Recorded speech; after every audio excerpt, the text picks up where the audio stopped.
नमस्कार। India debate के साथ मैं आशुतोष पाठक हाजिर हूं और एक टक्कर लेकर के आपके साथ हाजिर हूं। टक्कर मैं करने वाला नहीं हूं, टक्कर दो आइडिया के बीच में होने वाली है। लेकिन दुर्भाग्यवश एक तरफ चार लोग हैं और एक तरफ एक ही लोग हैं, लेकिन एक बराबर चार के हैं। लेकिन ये चार वाला जो लोग हैं वो कोई कम नहीं है। ये है कि वो एक ऑर्गेनाइजेशन को रिप्रेजेंट कर रहे हैं। इधर एक व्यक्ति है जो अपने आप में ही कह रहा है कि मैं ही ऑर्गेनाइजेशन हूं।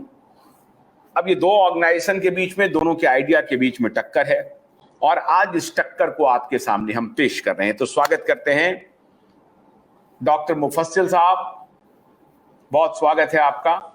और आपके जो सहयोगी हैं डॉक्टर मुफस्सिल, उनका नाम आप स्वयं बता दें तो ज्यादा बेटर है, फिर मैं आपके जो टक्कर जिनसे होने वाली है उनकी घोषणा करूंगा। नाम बताएं, ऑर्गेनाइजेशन का नाम क्या है?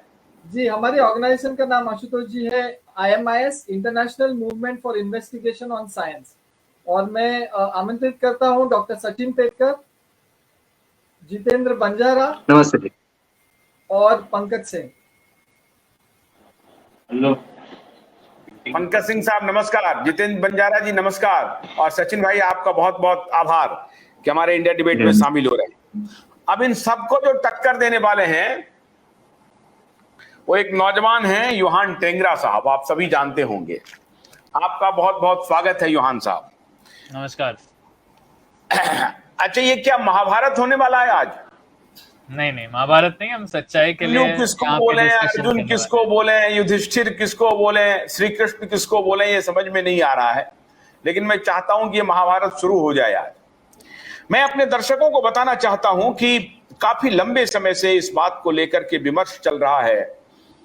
एक आइडिया है जो रिजेक्ट कर रहा है कि कोई बैक्टीरिया वायरस नाम की कोई चीज नहीं होती है विज्ञान में, और ये कहां से आ गया, कैसे आ गया, इसका कोई मतलब नहीं है। जिस वायरस को लेकर के अभी जो महामारी आई थी उसको लोग कहने लगे कि नहीं, इसको आइसोलेट नहीं किया गया है, कैसे आपने कह दिया कि ये फलाना वायरस है। और दूसरा आइडिया है कि नहीं, वायरस एग्जिस्ट करती है, बैक्टीरिया एग्जिस्ट करती है, और वो लेथल भी हो सकती है, खतरनाक भी हो सकती है।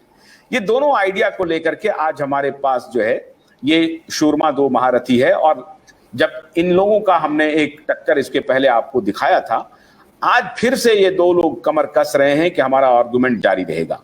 तो ये जो इंस्टीट्यूशन का नाम आपने बताया डॉक्टर मुफस्सिल साहब, आपसे ही शुरुआत करेंगे क्योंकि जवाब तो योहान को देना है। आप ही बताइए, क्योंकि सवाल आप ही पूछ रहे हैं। क्या सवाल है? वो Pankaj ji is not available right here. Pankaj ji कहना चाहते हैं, पंकज जी बोल लीजिए जी प्लीज। नहीं, मैं कह रहा हूँ, ये मैंने लास्ट शो में भी क्लियर किया था, ये कोई मुझसे सवाल पूछने के लिए कार्यक्रम नहीं है। हम लोग दोनों साइड है, दोनों अपने पक्ष आगे रख रहे और एक दूसरे से सवाल कर रहे हैं। अब चालू करें, इसके पहले मुझे कुछ 2-3 कमेंट करने थे, उसके बाद आप मुफस्सिल को हैंड ओवर कर सकते हैं। पहली बात तो जो भी हमारे लास्ट टाइम के डिस्कशन हुए हैं उसमें मैं क्लियर करना चाहता हूँ कि हम दोनों कैंप के बीच में जो आर्ग्यूमेंट चल रहा है या जो भी डिबेट चल रहा है उसका एक्चुअली में जिसका हम विरोध कर रहे हैं उस पर कुछ फर्क नहीं पड़ता। मतलब आप मेरा उदाहरण ले लो, मैं मानता हूं कि वायरस एग्जिस्ट करता है, इसने जो ससेप्टेबल लोग हैं उसमें बीमारी पैदा की है, तो भी मैंने जमकर जो भी है सुप्रीम कोर्ट में, हाई कोर्ट में, आप चाहे नीलेश सर से पूछ लीजिए, एडवोकेट प्रशांत भूषण से पूछ लीजिए, काफी रिसर्च जो यूज हुआ है मैंडेट्स को ओवरटर्न करने में वो वेरा ही गया है। तो ऑल्दो मैं मानता हूं कि वायरस है, तो भी मैं मुखौटे के मैंडेट के अगेंस्ट हूँ, ये जो हाथ में हम डालते हैं उसके मैंडेट के मैं अगेंस्ट हूँ, मैं लॉकडाउन के मैंडेट के अगेंस्ट हूँ। सारे जो भी ये हमारी आजादी, फंडामेंटल राइट्स छीनने के लिए जो भी किया गया है सब चीज के लिए मैं अगेंस्ट हूँ। जैसे कि हमारे जो ऑपोजिट साइड पे जो लोग मानते हैं कि वायरस एग्जिस्ट नहीं करता है उनका भी पक्ष सेम ही है। तो उस लेवल पे कोई डिबेट नहीं चल रहा है यहाँ पे कि मैं मानता हूँ कि वायरस है तो मैं सपोर्ट करता हूँ कि लॉकडाउन होना चाहिए या लोगों को जबरदस्ती मेडिकल इंटरवेंशन लगने चाहिए। वो पॉइंट पे मैं नहीं आ रहा, उतना मैं क्लियर करना चाहता हूँ। दूसरा है कि 2 पॉइंट है अभी। एक है कि डॉक्टर मुफस्सिल ने लास्ट टाइम शो में ये बोला था कि मैं जो भी साइंटिफिक पेपर्स देने वाला हूँ उस पर उन्होंने कमेंट किया था कि उनका, क्योंकि खुद वो क्लेम करते कि उनका बैकग्राउंड है रिसर्च में, तो वो बोलते हैं कि वैज्ञानिक पेपर जो है आसानी से मैनिपुलेट हो सकते हैं। तो इसके लिए वो उनमें नहीं मानते, बट जब लाइव डेमो सरकार आके देगी तो फिर उसमें मानेंगे। अगर वो उनका पक्ष है तो फिर मेरा यहाँ पे आके वैज्ञानिक तथ्य प्रेजेंट करने का एटलीस्ट उनको कोई मतलब, मेरा भी टाइम वेस्ट हो रहा है, उनका भी टाइम वेस्ट हो रहा है, बिकॉज मैं यहाँ पे आके अपनी कॉमन सेंस और वैज्ञानिक जो भी साइंटिफिक पेपर्स है उसमें जो सबूत है वायरसेस का वही आके देने वाला हूँ। तो उतना मुझे क्लियर करना था कि मतलब अगर यहाँ पे पैनल पे कोई है जो कि ऐसे मानता है कि बस सरकार ही आके बोल दिखाएगी हमको तभी हम मानेंगे, उसके पहले जो भी वैज्ञानिक पेपर है सब मैनिपुलेटेड है, तो ये डिबेट का कोई मतलब दोनों साइड पे टाइम वेस्ट हो रहा है। तो वो जो भी आप लोग हो अपनी स्टैंड क्लियर कर दीजिए इस पे। और तीसरी चीज है कि जितेंद्र जी ने लास्ट टाइम बताया था शो में कि उन्होंने अच्छा उदाहरण दिया था जिससे मैं भी सहमति रखता हूँ कि कोई भी अगर मर्डर करता है तो उसको पहले पता करने के लिए कि मर्डर हुआ है उसके पहले हमें आइडेंटिफाई आइसोलेट करना पड़ता है मर्डरर को, ठीक है। तो वो रीजनिंग लॉजिकल है, सेंस बनता है कि हम इसके पहले निर्णय लें कि मर्डर किसने किया है तो पकड़ना पड़ेगा कि चोर कौन है या क्रिमिनल कौन है। तो उसको ही इसके लिए पूरा डिबेट आइसोलेशन पे चल रहा है, बिकॉज जब तक हम लोग ये सिद्ध नहीं कर पाएंगे कि जो वायरस है उसको हमने अलग तो फिर हम लोग ये बता नहीं पाएंगे कि किसी दूसरे में डाल रहे हैं। तो किसी का डिस्टर्बेंस है, प्लीज म्यूट कर दीजिए। यस, तो मैं कह रहा था कि इसके लिए आइसोलेशन का डिबेट ये जरूरी है, बिकॉज जब तक हम लोग वायरस को प्योरीफाई करके अलग नहीं करेंगे तब तक हम सिद्ध नहीं कर सकते कि किसी में डालेंगे तो उनको होगा। तो वो लॉजिक से मैं टोटल अग्रीमेंट रखता हूँ। मेरा फर्क बस इतना ही है कि ये लोग बोलते हैं कि बिकॉज इनके हिसाब से वायरस आइसोलेट नहीं हुआ तो हम ये सिद्ध नहीं कर सकते कि वायरस से बीमारी हो रहा है।